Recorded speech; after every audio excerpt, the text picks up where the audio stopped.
जीवन की सच्चाइयों को दर्शाती कथा सम्राट मुंशी प्रेमचंद की एक बहुत ही मार्मिक रचना है जिसका नाम है विध्वंस। मैं आज इस कहानी को लेके आप लोग के बीच में आया हूँ। जिला बनारस में वीरा नाम का एक गांव है। वहाँ एक विधवा वृद्धा संतानहीन गोड़िन रहती थी जिसका भुनगी नाम था। उसके पास एक धूर भी जमीन न थी और न रहने का घर ही था। उसके जीवन का सहारा उसका केवल एक भाड़ था।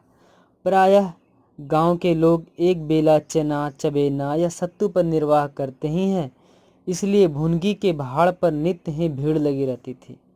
वो जो कुछ भी भुनाई पाती वो भून या पीस कर खा लेती और भाड़ की ही झोपड़ी के एक कोने में पड़ी रहती। वह प्रातःकाल उठती और चारों ओर से भाड़ झोंकने के लिए सूखी पत्तियां बटोर लाती। भाड़ के पास ही पत्तियों का एक बड़ा ढेर लगा रहता था। दोपहर के बाद उसका भाड़ जलता था, लेकिन जब एकादशी या पूर्णमासी के दिन प्रथानुसार भाड़ न चलता या गांव के जमींदार पंडित उदयभान पांडे के दाने बुनने पड़ते, उस दिन उसे भूखे ही पेट सोना पड़ता था। पंडित जी उसे बेगार में दाने ही न भुनवाते थे, उसे उनके घर का पानी भी भरना पड़ता था और कभी कभी इस हेतु से भी भाड़ बंद रहता था। वह पंडित जी के गांव में रहती थी, इसलिए उन्हें उससे सभी प्रकार के बेगार लेने का अधिकार था। उसे अन्याय नहीं कहा जा सकता।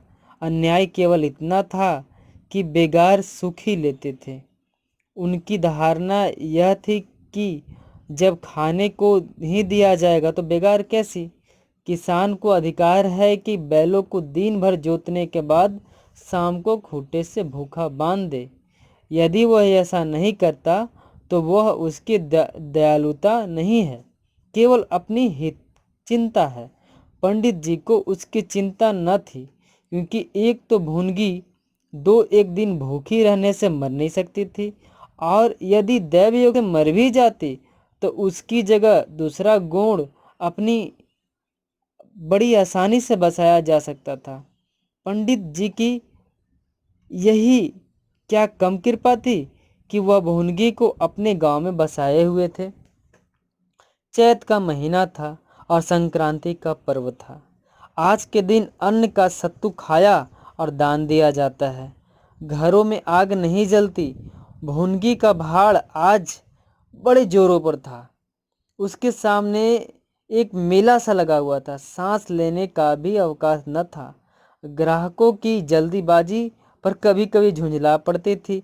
इतने में जमींदार साहब के यहाँ से दो बड़े बड़े टोकरे अनाज भरे हुए आ पहुँचे और हुक्म हुआ कि अभी भून दे। भुनगी दोनों टोकरों को देखकर सहम उठी।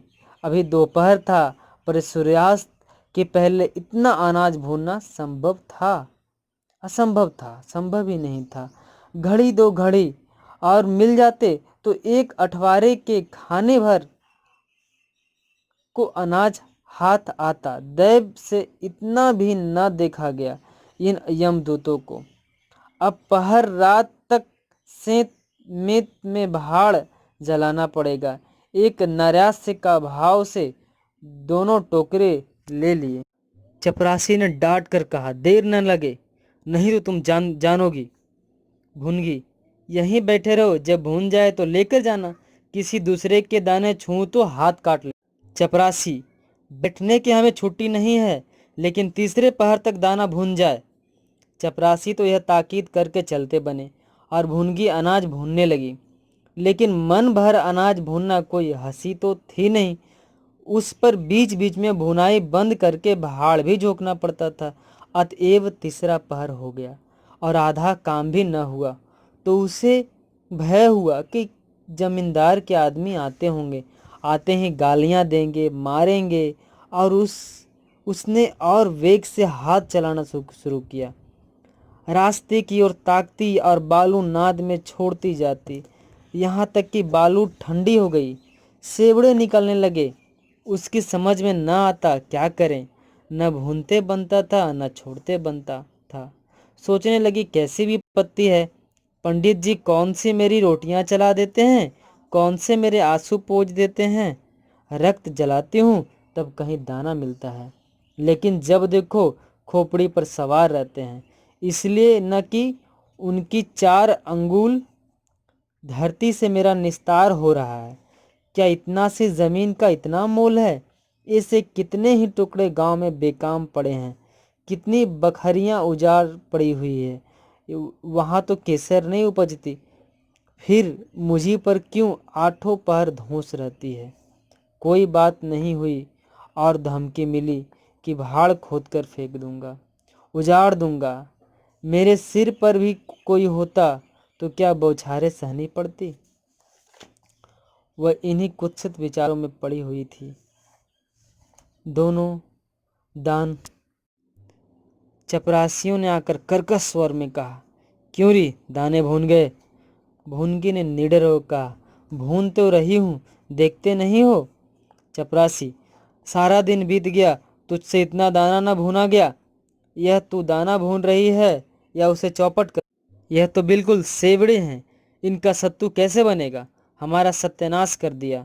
देख तो आज महाराज तेरी क्या गति करते हैं।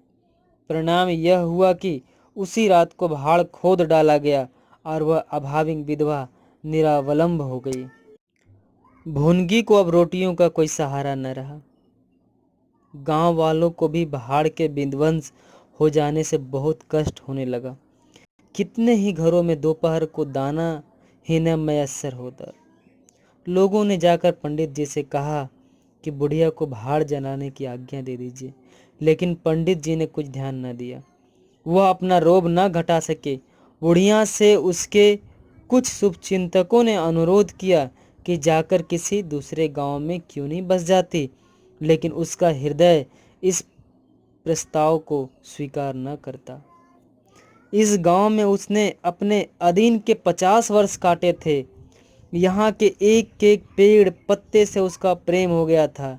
जीवन के सुख दुख इसी गांव में भोगे थे।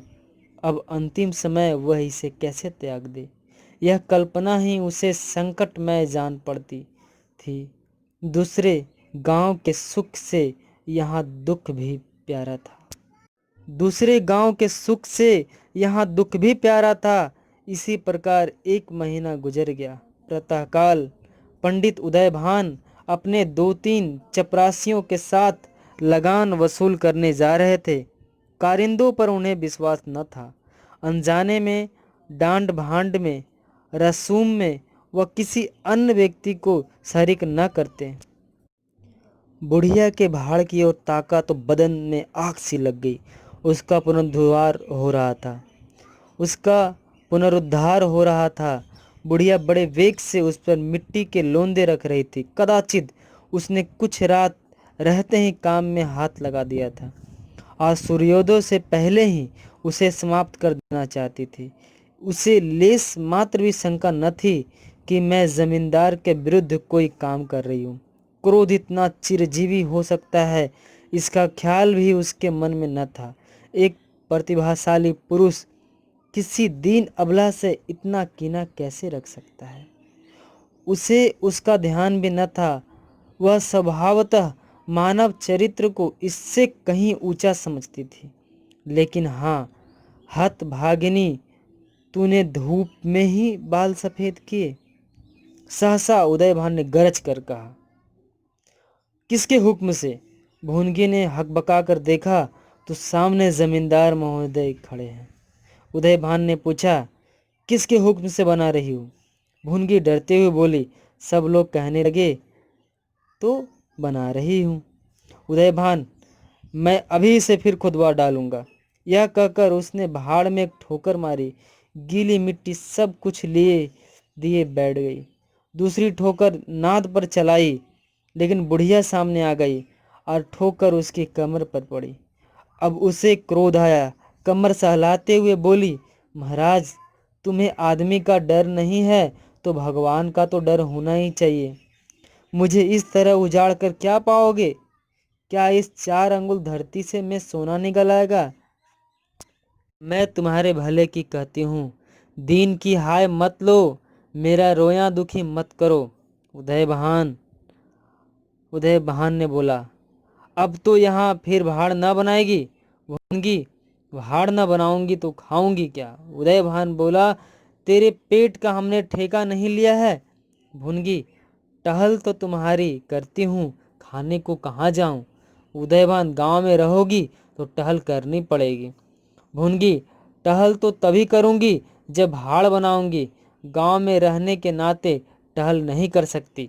उदयभान, तो छोड़कर निकल जा भूनगी। क्यों छोड़कर निकल जाऊं? 12 साल खेत जोतने से आसामी कास्तर हो जाता है। मैं तो इस झोपड़े में बुढ़ी हो गई। मेरे सास ससुर और उनके बाप दादा इसी झोपड़े में रहे।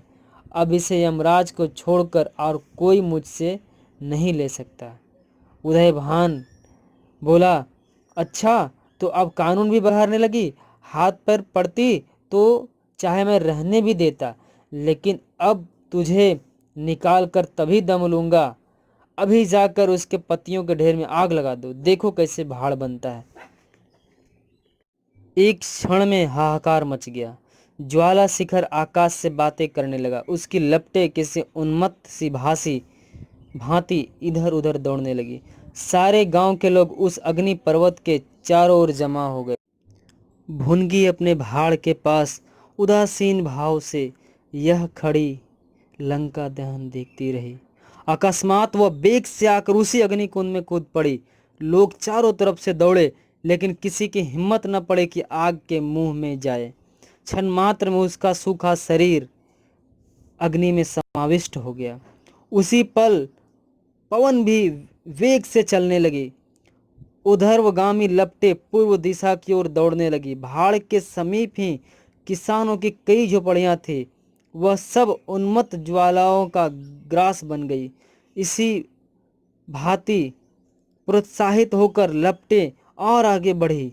सामने पंडित उदयभान की बखार थी, उस पर झपटी।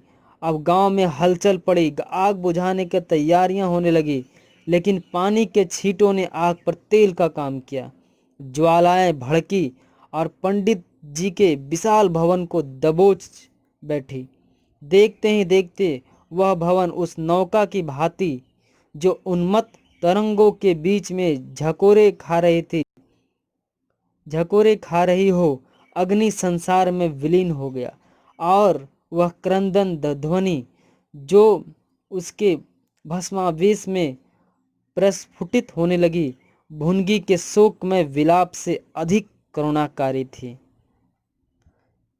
दोस्तों, ये कहानी भले ही पुरानी हो, लेकिन इस कहानी में आज की सच्चाई, आज के समाज की जो सच्चाई है वो झलकती है। धन्यवाद।